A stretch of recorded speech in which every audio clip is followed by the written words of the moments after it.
All right, what's going on to all fixed blade knife enthusiasts out there? What's up to all you crazy outdoorsmen? You know who you are.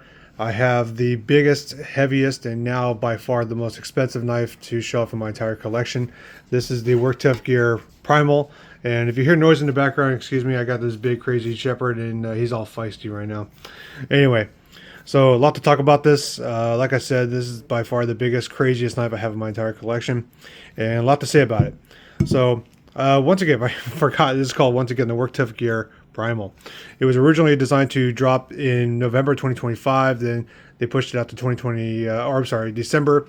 Then they announced, hey, do you know what? February 2026 is when it's going to drop, and they did it. So I decided to treat myself for my birthday and get this guy. Let's see where to start. For one, it has a 9-inch cutting blade, which is massive. This is as big of a knife as I can possibly ever imagine anybody would ever want or need. It also weighs 27 ounces just by itself, not including the sheath. 27 ounces just for the blade itself. That shows how big it is. For example, I thought that the Work Tough Gear Commander at 23 ounces was going to be the heaviest that I ever settled for. Nah, 27, man, 27 ounces. The handle is interesting design. Is an interesting design. One, is actually very comfortable when you normally just hold in the standard grip. This has also changed my opinion about finger choils. So for very large blades, I'm actually totally okay with finger choils. If you were to swing with this thing all day carrying the normal grip, your hands and your forearms are going to be tired. And I know this because I've already fallen a few trees with this thing. But when you choke up on this and you want to do some light chopping for some greener vegetation, that's where this finger choil really comes in handy. The back of it is interesting because it has this hook right here, so you can really choke up way back here and get a lot of weight towards that edge for even more additional chopping. And it does have some kind of exposed metal. Some people call it a skull crusher. I always call it an impact tool. And the idea is that you can actually just bang on it or use it, that we don't have to use your tip for it. One downside to this particular grip is it doesn't allow you to do reverse grip too well because of this very large finger guard right here. And frankly, I do like the finger guard because if you were to ever really be thrusting with this thing, if you think you're going to stick a bad guy or a wild boar with this thing, I don't know why you would, but anyway, if you had to, this finger guard is very generous with how your hand is not going to slip up anytime soon. So very smart idea. The downside, though, is that if you were to do any type of draw cuts towards yourself, this thing does get in the way. The pommel does get in the way. The hand guard gets in the way. It is what it is. The reverse grip actually does work. Give me a second. If you were to grip it like so, then it absolutely fits just fine in the hand. Let's see. So, yeah, the handle is a really good, generous design. Also, by the way, you actually can't tell, but the back of this is actually quite thick. Even though it's the same thickness all the way through, but there's something about the back part right here that as your little pinky, it doesn't really want to wrap around too well. I wish they would have carved out just a little bit more back here. Not a deal breaker, still very good. The jipping they finally got right. I'm laughing because I hope Work Tough Gear actually watches my videos. I'm not a big fan of jipping, but this jipping gets it right. Dull jipping is where it's at. You don't need sharp jipping. This is absolutely totally just fine. Good job on that. Work Tough Gear knows their customers, and they know that they like to have a sharp 90-degree angle spine, so that way you can make sparks with your ferro rod. You could also make sawdust for more fire making. But that 90-degree spine is very nice, very generous. The tip needs to be talked about. So for a very large blade like this, it actually has a very fine tip. I don't think the camera's going to focus on it. But the problem with this tip is that it's actually extremely delicate. So for a very large blade, if you were to stick it in wood and put some leverage on that, that tip is going to break. And I've already made peace with it that one day I know this tip is going to break somewhere. And I'm going to be very sad about it, but I know that, hey, you got to use your blades, right? The thing is, again, I can't emphasize enough just how fine of a tip that is.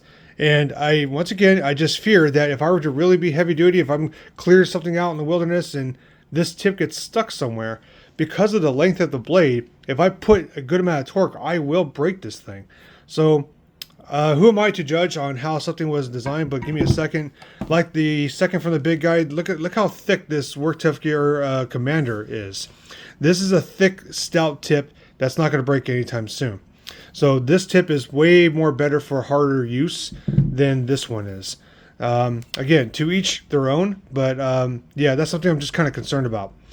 The edge is absolutely just a menace. It is as razor as it gets. It is a huge, big, deep belly, and as a result, this is probably one of the most powerful cutters I have in my entire collection.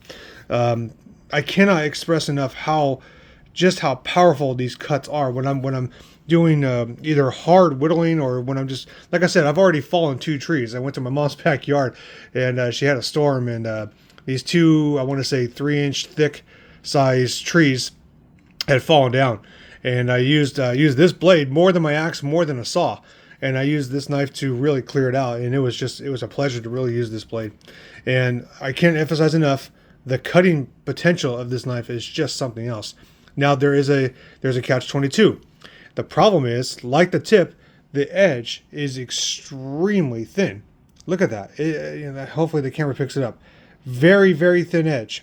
So to once again compare that to the Commander, you can tell that the Commander, maybe the camera doesn't do it for you, but the Commander, the edge is just thicker.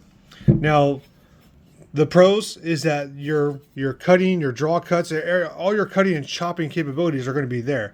The downside, though, is that it's more fragile. This edge will chip way easier than other knives if you were to hit a rock or concrete or anything harder than vegetation. That you have to just accept facts that this edge will get damaged if you hit hard surfaces. So if you're okay with that, good. If not, then take care of your blades. I wanted to say something right there. I don't think the camera's gonna pick it up. Yeah, just 2 days ago, I was cutting some wood in the backyard, and it barely touched the concrete wall, and I was like, oh my goodness. And you can already tell the difference. But anyway, the cutting power is just absolutely amazing. It chops like no other. In fact, one thing about the chopping I wanted to mention, because it's such a thin edge, and because the belly is just so broad, the thing is, it bites into the wood really, really good, but it actually doesn't split as much as you think it would. To go back to the Commander, by the way, or to go back to the Outpost Command, or my Steel Eagle, these knives will actually be better for splitting than when it came to this one. This one will still split, like no other, but because of that high belly grind, it's just not going to be as good of a splitter. Chopping wise, absolutely. Splitting wise, not so much. So, in the end, where does this knife fall into? Actually, before I get too sidetracked, I gotta talk a bit about the Sheath. The Sheath is a absolute solid 10 out of 10. Work Tough Gear, you guys are amazing. And the thing is, you guys know your customers, and they give you this incredibly nice Kydex sheath. It comes with a whole bunch of accessories, which I'm not going to get into, stickers and patches and whatnot. The thing is, it also came with these buckles. Now, the thing is, a knife of this size, you really want to attach that to your thigh.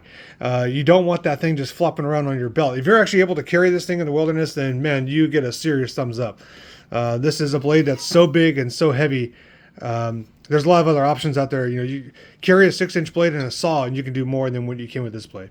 But if you choose to carry this knife on your belt, you really want to have paracord or a strap in some way. Like I said, it came with the buckles, but sadly the strap it came with just did not fit around my thigh. So this is why you don't throw things away. I happen to find this strap from, I don't know where I got this strap from.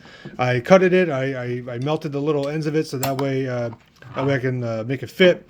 And now, because I have this strap, it fits around my thigh, and it just locks into you. Meaning, like, with the belt attachment, with this thigh attachment, I'm telling you, you can wear this big blade around, and it's not going to feel like you're wearing 27 ounces on your hips. So just a little 2 cents on that. But Work Tough Gear, you guys just do an excellent job making good sheets. Keep it up, guys. So once again, where does this knife fall into? I don't know. What do you think, man? What do you think? What would you use this blade for? For me, the thing is, I think this knife does really well. Oh, well, obviously in the wilderness, but the thing is, it does very good with greener vegetation. I tried chopping thick wood or in thick, heavy, dry oak wood, and it does a good job. Don't get me wrong; it will absolutely do a fantastic job. But for stuff that's a little bit more on the greener side, I think this knife will absolutely shine. Maybe not like a machete wise, but like I said, you guys will find a reason to use this blade. Me, I will never take this knife backpacking. I'll take this camping. This is my bug out bag knife or something like that. Yeah, I'm not really entirely sure what role this fits into. Fighting knife, I have no idea. I'm not an expert at fighting knives, but if you had to use such a stupid thing, then yeah, then freaking go get them, right? Anyway, like I always or like what always happens after a video, I always forget something here and there. So I'll drop it in the description down below. To anyone that's actually watched this, thank you for watching.